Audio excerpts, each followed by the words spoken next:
Hello there, kia ora.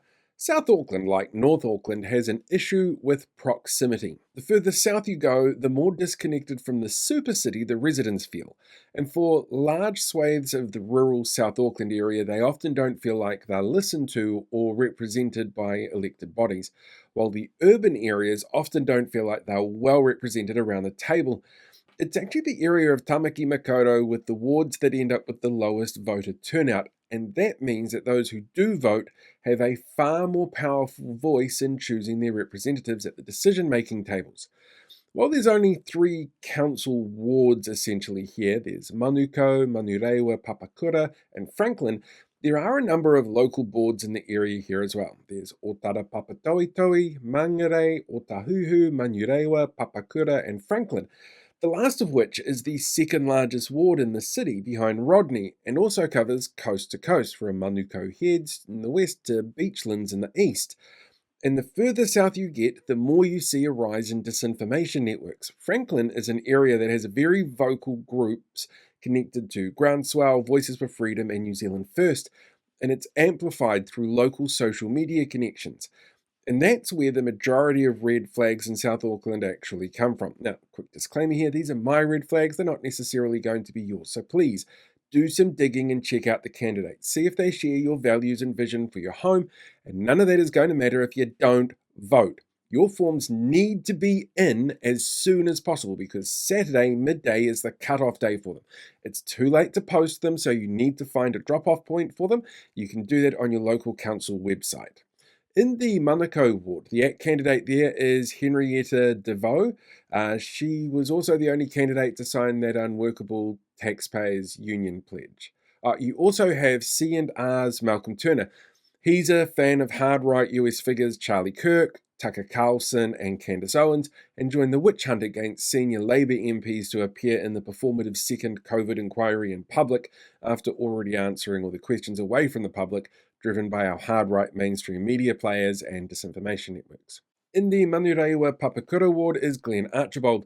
He has his own version of MAGA, making Auckland greater always. He also has 11 convictions for tax evasion fraud of over $1 million, which he claims was actually from the work of somebody else, and he was just the victim of another accountant's actions in his own company, and doesn't understand how email chains or laws around the permissions and privacy of adding people to mass emails work. And he also signed the unworkable TPU pledges, which included the one about no elected members, like independent auditors that sit on financial audit and risk committees that are unelected. He voted against that in the pledge. The guy with $1 million in fraud convictions. You've also got Karen Kerr. She signed that unworkable TPU pledge and doesn't like it when you don't refer to the name of the country as New Zealand. You've got Matt Winiata. He also signed that unworkable TPU pledge. And in Franklin, there's three people after one seat. Denny Williams is the ACT Party candidate, and both he and Les Thomas signed the TPU pledge. And remember, Franklin is huge. So its local board is actually being split up into subdivisions. You've got Pukekohe, Wairoa, and Waiuku. And in Wairoa is where ACT candidate Denny is running. In Waiuku is where you'll find Damon Golda Horriban. Damon is running under the party affiliation of hard right group, but will tell you it's centrist Rock the Vote. He's an admin on pseudo law group Challenging Councils, where he spouted conspiracies about the WEF and Agenda 2030. He's a fan of cryptocurrency. RFK Jr. has sovereign citizen beliefs and wants to find a way to get rid of government. He's pushed QAnon conspiracies, anti-Semitic comments that were liked and followed up by white supremacist Phil Arps. He considers Brian Tamaki a dishonorable warlord with an army and thinks that David Seymour is leftist. He thinks in other parts of the city that you should vote for C&R candidates, and I'm sure that they appreciate that. From a candidate who shares content from a woman who faked dementia to try and kidnap her own kids and was cut out of the lives of all of her children, and candidates who hang out with someone who wanted to bring down the North Island power grid, which, to be fair, is actually a specific action that Damon doesn't agree with. You also have C&R candidate Hunter Hawker here. He went along to the Voices for Freedom movie managed out when it showed in Pukekohe, possibly because he's friends with quite a few Voices for Freedom coordinators. In the Otara Papatoetoe local board, this is another area that's divided by subdivisions. You have Henrietta DeVoe, the ACT candidate running from before, also running in the Otara subdivision. That's pretty much it though for the candidates that I've been able to find that jump out at me. South Auckland is home to the largest single Pacifica community in the world, and one of the recurring themes that I came across in candidate profiles, especially in those urban South Auckland wards, was the way that Efeso Collins has inspired candidates to run. Many see what they want to achieve as an extension to the ideals and beliefs that Collins worked towards in his time as a local board member, city councillor, and his brief time as an MP.